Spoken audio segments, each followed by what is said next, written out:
Hello everyone, my name is Sophia Worrell and today we will look at a model of an ideal family. But before we do, I want to just set a framework. So for the last 16 sessions we have been addressing issues that we of African descent have been riddled with that make us come across as undesirable to be around, and that is not good. We have to concede that we do have serious problems that we seem helpless to find solutions to, and this course is not because we are so pure and pristine. Let us stop fooling ourselves and get to work to do something tangible about our mess and that we have just unraveled. Look at all of the debris around us that we have gotten at, and let us put it in the garbage and get rid of it permanently. So are we ready? Now this is about how we will play the game of life well. We have established that the home is the key to our being able to compete in society. And today we will look at a model of what an ideal structure must look like as the standard by which we will now live by. Many of us were not privy to having parents that were married. I've said it before, and living in the same home. So I will give you a view of what that kind of family unit will look like, with the man as father and woman as mother carrying out their duties and roles. I'm going to talk about a hypothetical family. So let's set a framework, and let us start with you, young man, who has now listened to this course and are ready to apply all that has been presented. So completing high school is the first step. At this point, or pursuing the GED, if you have past that age, graduation from school or GED class will position you to go on and seek a job. You are probably living in a home with your mother and siblings, and maybe already fending for yourself in some form or fashions. To proceed, you have to stop hanging out with young males that are engaged in idle activities. Speak to a tutor of the class about options to advance yourself in some kind of higher learning. There are many options depending on your interest and skill set. And now that you're practicing reading the Bible and reading my book called Manpower, now that you're journaling and writing out your tasks each day and getting them done, you should be on the path of thinking. And if you're doing your budgeting, that would also help. Now to you, young woman, the same goes for you as well. Your first step is to complete your high school education or the GED, and that's a good way to complete that arm of your education if you haven't already passed high school, or you didn't do so well.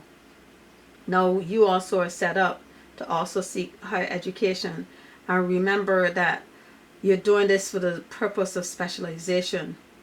You too must read the Bible daily. You too must read my book called Manpower.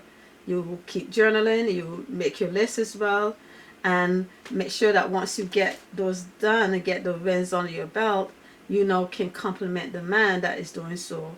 Also, you will, because you're making money and having money, you want to start that budgeting. And as simple as all these seem, they're setting you up and positioning you. So your man, you will be reminded that you must have a plan. What is that plan all about? Being able to learn so that you can get into a profession that would enable you to provide for your family, knowing that at some point you would want to bring your wife home to take care of your children. A woman, you want to be able to be with a young man going forward that has a specific plan for his life and for yours as well. Next, you're going to join together and get to know each other. You're going to be dating. Take time to date and talk about the future, and that is all about creating a sound family dynamic to bring children into. Education that would allow both of you and the kids to specialize and get a solid employment, and so that you can be of value and to the company that you're working in. This is all about you understanding that the game of life is a system that we as African descent had no plan designing. We weren't part of it, but that doesn't mean we're excluded from it. We have to learn what the system is all about so that going forward, we can now add to what is not working and enhance what is. We have examined the duty of the male and the role of the female, and we have to look at how this affects the life of the child. In order to do this, what we're going to do is another part we didn't look at before. We will examine another system that has been created to protect the rights of the child. And I'm going to quickly go through a snapshot of the Child Welfare Act of America. This is what it states. It cannot be overestimated the importance of today's children to tomorrow's society, since we need the best and brightest people leading our country. We want competent, self-assured people in the labor force who can take over and move us beyond what has been already accomplished. Social welfare reports that too many children are living in poverty and needlessly dying as a result of abuse and neglect. An appropriate goal is to end this type of injustice and plan for the future by helping to protect children from abuse through education and advocacy. Childhood is supposed to be a time of fun and exploration. Many adults long to return to a simpler time in their lives when they did not have to worry about anything. The document now goes on to define what child welfare is all about. Child welfare defined. The child welfare system works to ensure child safety and well-being. It encompasses a wide array of programs and policies that addresses the needs of children, youth, and families. In the simplest term, as well as in the most profound sense, child welfare means condition of living in which children can fare well, and conditions in which their bodies, minds, and souls are free to develop spontaneously through all stages of maturation. In the United States, children of African descent are now the majority of those dependent on social welfare systems. Family is a critical institution in shaping and transmitting from generation to generation the values and rich traditions of culture and ethnicity. The challenge is to balance the rich traditions and customs of cultural heritage with the values and beliefs of society. Why does it matter whether a family has a single parent or two parents? The primary reason is that two-parent families usually have a greater income and therefore greater resources with which to carry out their parenting obligations and responsibilities. Now let's take a look at the rights of children in the home. Children are dependent on their parents, and as minors, their rights are connected to those of their parents. From the perspective, there are two counterbalancing forces at play.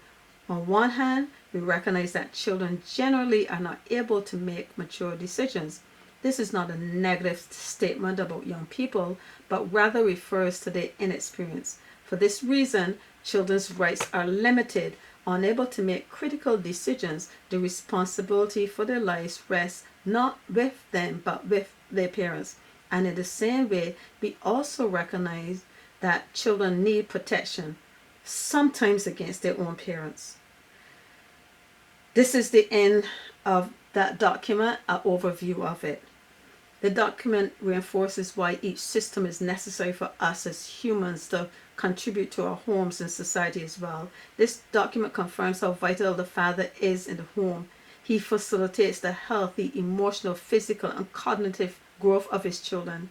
Dad teaches his sons how to treat themselves, their wives, their own children, and other men and women alike. He shows his son how a man is supposed to act in relationships and react to people in general. Fathers play a major role in the psychological development of daughters from the moment they are born. When fathers are present and loving, their daughters develop a strong sense of self and are more confident in their abilities. Children want to make their fathers proud, and an involved father promotes inner growth and strength. Studies have shown that when fathers are affectionate and supportive, it greatly affects a child's cognitive and social development. It also instills an overall sense of well-being and self-confidence in young children and older children as well. Mothers are one of the first indications of the sovereignty of God in children's lives. Mothers teach children how to have confidence and belief in themselves so as to be whole, strong, and grow with healthy estimation of themselves. So tomorrow, we will go into this hypothetical couple's life and watch how they, although not coming from stimulating households, have used this course to establish a better family structure for their children.